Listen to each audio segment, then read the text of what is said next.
Hello everyone. इस video में हम हिंदी की क्षितिज का चैप्टर 7 रीड करेंगे, जिसका नाम है नेताजी का चश्मा और जिसके कवि हैं वो हैं स्वयं प्रकाश। सबसे पहले हम स्वयं प्रकाश का जीवन परिचय पढ़ेंगे। तो चलिए शुरू करते हैं। स्वयं प्रकाश का जन्म सन 1947 में इंदौर मध्य प्रदेश में हुआ। मैकेनिकल इंजीनियर की पढ़ाई करके एक औद्योगिक प्रतिष्ठान में नौकरी करने वाले स्वयं प्रकाश का बचपन और नौकरी का बड़ा हिस्सा राजस्थान में बीता। ये वसुधा पत्रिका के संपादन से जुड़े रहे। 8वें दशक में उभरे स्वयं प्रकाश आज समकालीन कहानी के महत्वपूर्ण हस्ताक्षर हैं।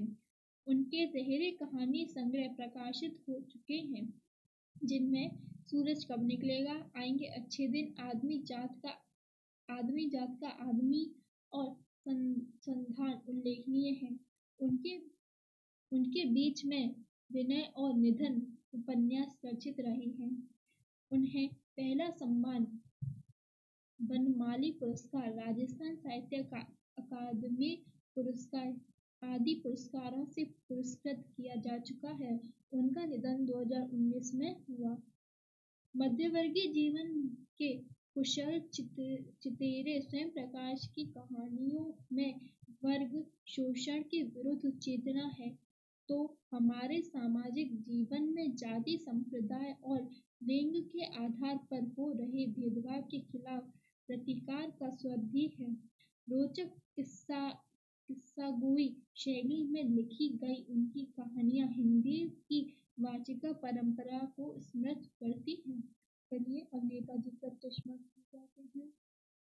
हालदार साहब को हर 15वें दिन कंपनी के काम के सिलसिले से उस कस्बे से गुजरना पड़ता था। कस्बा बहुत बड़ा नहीं था जिसे पक्का मकान कहा जा सके, वैसे कुछ ही मकान, और जिसे बाजार कहा जा सके वैसा एक ही बाजार था। कस्बे में एक लड़कों का स्कूल, एक लड़कियों का स्कूल, एक सीमेंट का छोटा सा कारखाना, 2 ओपन एयर सिनेमा घर और एक ठोर नगर पालिका भी थी। नगर पालिका थी तो कुछ न कुछ कराती रहती थी। कभी कोई सड़क पक्की करवा दी, कभी कुछ पेशवा घर बनवा दिए, कभी कबूतरों की छतरी बनवा दी, तो कभी कभी सम्मेलन करवा दिए। इसी नगर पालिका के किसी उत्साही बोर्ड या प्रशासनिक अधिकारी ने एक बार शहर के मुख्य बाजार के मुख्य चौराहे पर नेताजी सुभाष चंद्र बोस की संगमरमर की प्रतिमा लगवा दी। यह कहानी उसी प्रतिमा के बारे में है, बल्कि उसके एक छोटे से हिस्से के बारे में है। पूरी बात तो अब पता नहीं, लेकिन लगता है कि देश में अच्छे मूर्तिकार की जानकारी नहीं होने से अच्छी मूर्ति की लागत अनुमान और उपलब्ध बजट से कहीं बहुत ज्यादा होने के कारण काफी समय उहापोह और चिट्ठी पत्री में बर्बाद हुआ होगा, और यह बोर्ड की शासनविधि समाप्त होने की घड़ियों में किसी स्थानीय कलाकार को ही अवसर देने का निर्णय किया गया होगा। और अंत में कस्बे के इकलौते हाई स्कूल ने इकलौते ड्राइंग मास्टर, मान लीजिए मोतीलाल जी को ही यह काम सौंप दिया गया होगा, जो महीने भर में मूर्ति बनाकर पटक देने का विश्वास दिला रहे थे। जैसा कि कहा जा चुका था, मूर्ति संगमरमर की थी।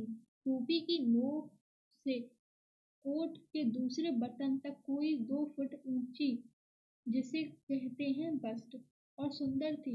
नेताजी सुंदर लग रहे थे, कुछ मासूम और कमसिन फौजी वर्दी में। मूर्ति को देखते ही दिल्ली चलो और तुम मुझे खून दो, मैं तुम्हें आजादी दूंगा वगैरह आदि याद आने लगते थे। यह इस दृष्टि से यह सफल और सराहनीय प्रयास था। केवल एक चीज की कसर थी, जो देखते ही खटकती थी। नेताजी की आंखों पर चश्मा नहीं था, यानी चश्मा तो था लेकिन संगमरमर का नहीं था। एक सामान्य और सचमुच के चश्मे का चौड़ा काला फ्रेम मूर्ति को पहना दिया गया था।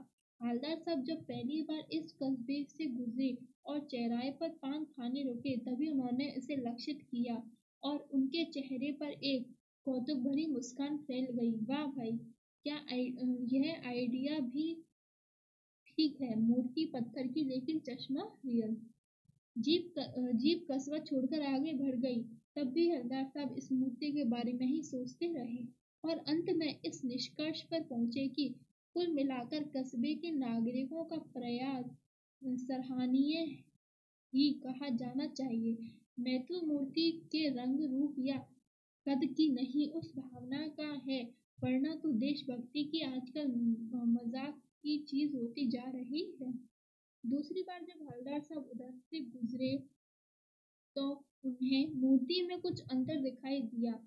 ध्यान से देखा तो पाया कि चश्मा दूसरा है। पहले मोटे फ्रेम वाला चौकोर चश्मा था, अब तार के फ्रेम वाला गोल चश्मा है। हवलदार साहब का कौतुक और बढ़ा। वाह भाई, क्या आइडिया है! मूर्ति कपड़े नहीं बदल सकती, लेकिन चश्मा तो बदल ही सकता है। तीसरी बार फिर नया चश्मा था। हवलदार साहब की आदत पड़ गई थी हर बार कस्बे से गुजरते समय चौराहे पर रुकना, पान खाना और मूर्ति को ध्यान से देखना। एक बार जब कौतूहल दोगुनी हो उठा तो पानवाले से ही पूछ लिया, क्यों भाई, क्या बात है? यह तुम्हारे नेताजी का चश्मा हर बार बदल कैसे जाता है? पानवाले ने खुद के मुंह में पान ठूसा हुआ था। वह एक काला, मोटा और खुशमिजाज आदमी था। हवलदार साहब का प्रश्न सुनकर वह आंखों में हंसा। उसकी तोंद थिरकी। पीछे घूमकर उसने दुकान के नीचे पान थूका और अपनी लाल काली बत्ती सी दिखाकर बोला, कैप्टन चश्मे वाला करता है। क्या करता है हवलदार? क्या करता है? हवलदार साहब कुछ समझ नहीं पाए। चश्मा चेंज कर देता है, पान वाले ने समझाया।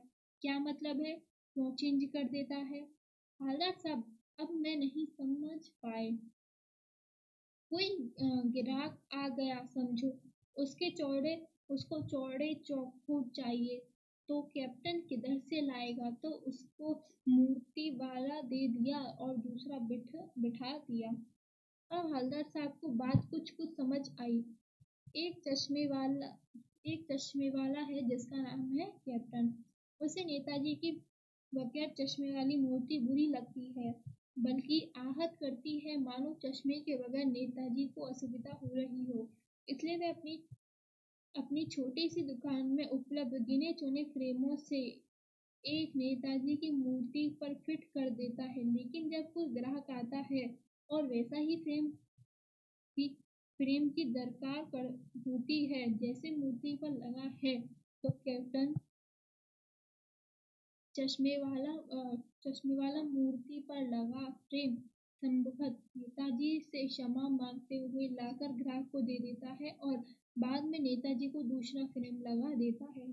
वाह भाई, खूब! क्या आइडिया है! लेकिन भाई, एक बात अभी भी नहीं समझ आई। हवलदार साहब ने पानवाले से फिर पूछा, नेताजी का ओरिजिनल चश्मा कहाँ गया? पानवाला दूसरा पान मुंह में ठूस चुका था। दोपहर का समय था, दुकान पर भीड़ भाड़ अधिक नहीं थी। वह फिर आंखों में हंसा। उसकी तोंद थिरकी। कत्थे की डंडी फेंक पीछे मुड़कर उसने नीचे पीक थूक और मुस्कुराता हुआ बोला, मास्टर बनाना भूल गया। पानवाले के लिए यह मजेदार बात थी, लेकिन हवलदार साहब के लिए चकित और द्रवित करने वाली। यानी वह ठीक ही सोच रहे थे। मूर्ति के नीचे लिखा मूर्तिकार मास्टर मोतीलाल वाकई कस्बे का अध्यापक था। बेचारे ने महीने भर में मूर्ति बनाकर पटक देने का वादा कर दिया होगा, बना भी ली होगी, लेकिन पत्थर में पारदर्शी चश्मा कैसे बनाया जाए, कांच वाला, यह तय नहीं कर पाया होगा, या कोशिश की होगी और असफल रहा होगा या बनाते बनाते कुछ और बारीक के चक्कर में चश्मा टूट गया होगा, या पत्थर का चश्मा अलग से बनाकर फिट किया होगा और वह निकल गया होगा। हवलदार साहब को यह सब कुछ बड़ा विचित्र और कौतुक भरा लग रहा था। इन्हीं ख्यालों में खोए पान के पैसे चुकाकर चश्मे वाले की देशभक्ति में के समक्ष नतमस्तक होते हुए वह जीप की तरफ चले, फिर रुके। पीछे मुड़े पान वाले के पास जाकर पूछा, क्या कैप्टन चश्मे वाला नेताजी का साथी है या आजाद हिंद फौज का भूतपूर्व सिपाही? पान वाला नया पान खा रहा था। पान पकड़े अपने हाथों को मुंह में 1.5 इंच दूर रोककर उसने हवलदार साहब को ध्यान से देखा, फिर अपनी लाल काली बत्ती सी दिखाई और मुस्कुराकर बोला, नहीं साहब, वो लंगड़ा क्या जाएगा फौज में? पागल है पागल। वो देखो वो आ रहा, आप उसी से बात कर लो, फोटो वोटो छपवा दो उसका कहीं। हवलदार साहब को पान वाले द्वारा एक देशभक्त का इस तरह मजाक उड़ाया जाना अच्छा नहीं लगा। मुड़कर देखा तो वो वाक रह गए।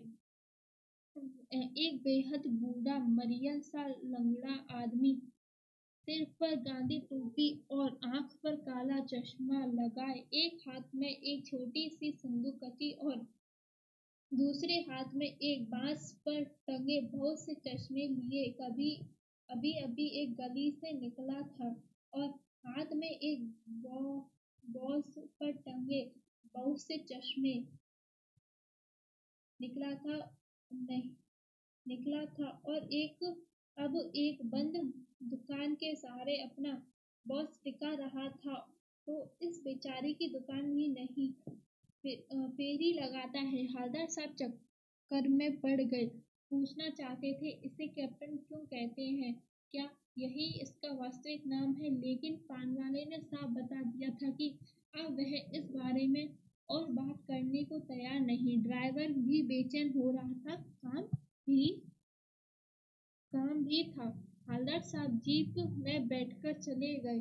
2 साल तक हवलदार साहब अपने काम के सिलसिले में उस कस्बे से गुजरते रहे और नेताजी की मूर्ति में बदलते हुए चश्मों को देखते रहे।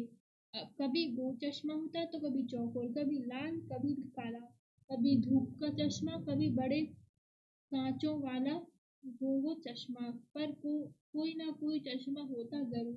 उस धूल भरी यात्रा में हवलदार साहब को कौतुक और प्रफुल्लता के कुछ क्षण देने के लिए फिर एक बार ऐसा हुआ कि मुंशी के चेहरे पर कोई भी कैसा भी चश्मा नहीं था। उस दिन पान की दुकान की बंद थी, चौराहे की दुकान बंद थी। अगली बार भी मुंशी पकड़ चश्मा नहीं था।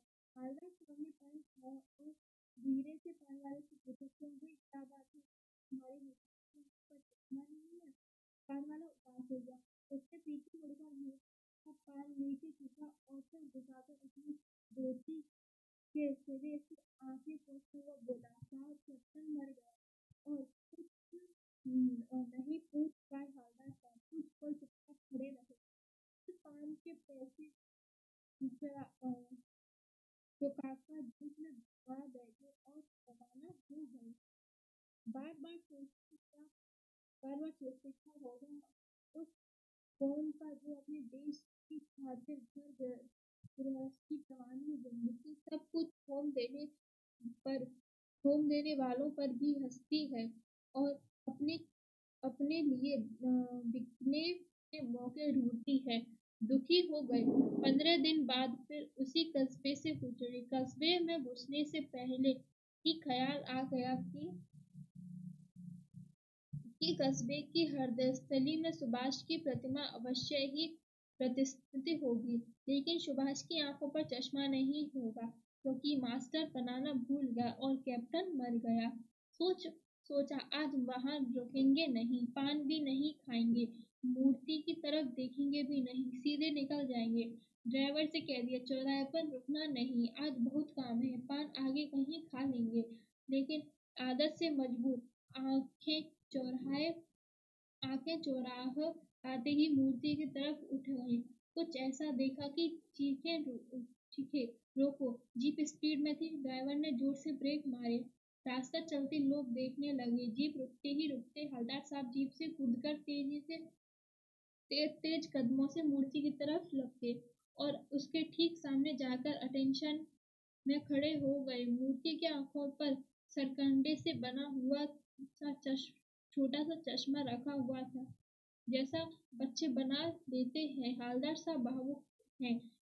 इतनी सी बात पर उनकी आंखें भर आई।